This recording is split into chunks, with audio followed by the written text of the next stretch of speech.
A variation of this build is plaguing the endgame PvP, whether it's high-end comp or in Trials of Osiris, but I wanted to take it and plague all of the game, not just PvP, so sit tight and prepare to become the ultimate stasis tank.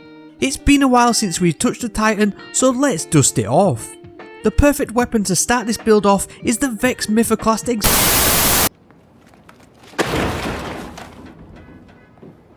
Let's get straight into the subclass setup before going over weapons, armour and mods. The Behemoth is the way, with both the Tectonic Harvest and Howl of the Storm aspects. Tectonic Harvest will create stasis shards when shattering stasis crystals, which when collected grant melee energy. Howl of the Storm allows you to maximise stasis crystal generation by sliding to use your melee and create a wave of stasis crystals.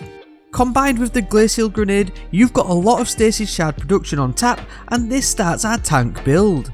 Onto the fragments, which all work in different parts of this setup, so you've always got a damage reduction or overshield at all times. Whisper of Change will grant reduced damage from enemies when you are near frozen enemies or friendly stasis crystals. Whisper of Rime will grant you a small overshield per stasis shard collected for a short period of time. You can collect further shards to refresh this effect and timer. Whisper of Conduction will allow nearby stasis shards to track to your position also. Finally, Whisper of Shards will grant a boost to your grenade cooldown when shattering a stasis crystal.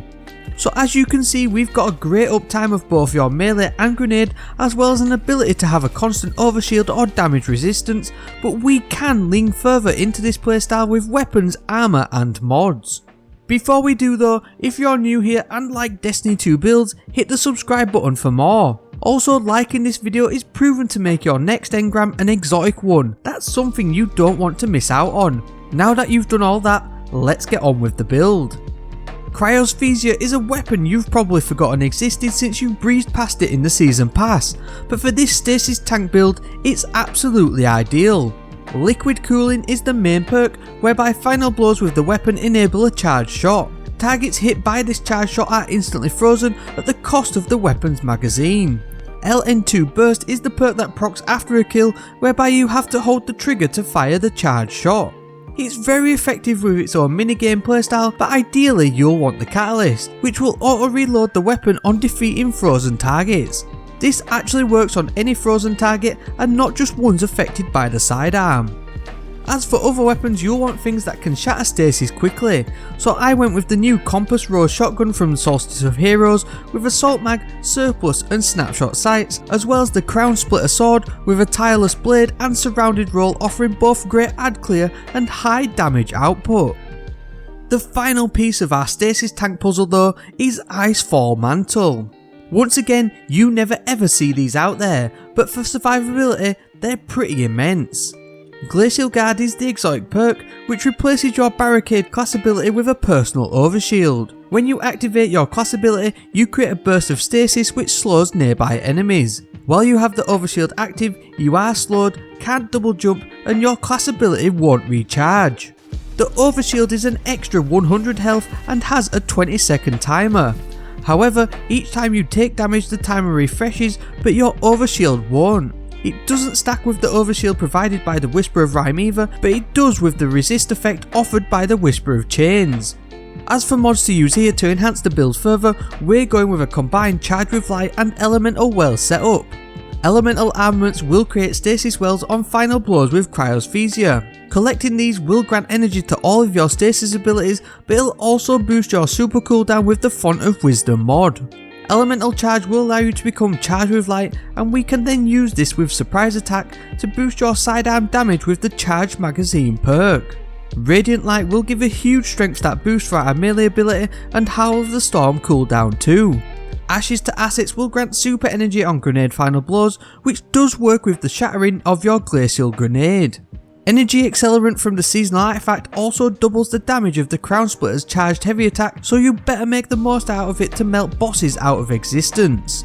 Finally, Glacial Inheritance will return super energy on defeating enemies with your Stasis Super. It's still a very slept on mod, but it's one that is great for any Stasis build.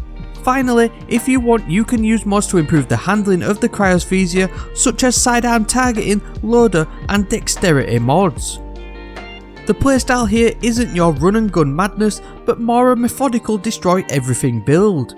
Since the recent nerf to the Behemoth Titan's movement, it actually leans into it perfectly. I generally start by throwing out both my grenade and Howl of the Storm into an encounter. This immediately grants the chain's damage resistance when nearby, and I'd take out a few crystals to proc the Whisper of Rime Overshield. You can then move through and freeze targets with Cryothesia, creating stasis wells to boost ability cooldowns and your super. If it does get a bit sticky or your ability downtime was a bit off, I'd then use Icefall Mantle to provide a huge overshield and carry on moving through the encounter. It's very methodical, but it's super effective, and then finally you can use your Glacial Quake super or Crown Splitter to finish off high elf enemies. Stasis is massively slept on in PvE endgame content, and with the Unstoppable Sidearm mod available this season, it definitely makes this build even more useful.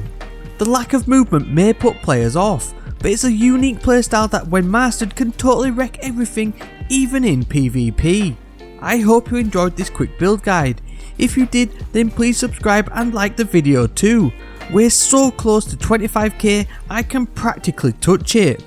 Join our community Discord server too to chat with like-minded gamers. But that's it for this one though, so on that, and as always, thank you very much for watching, and I hope to see you next time.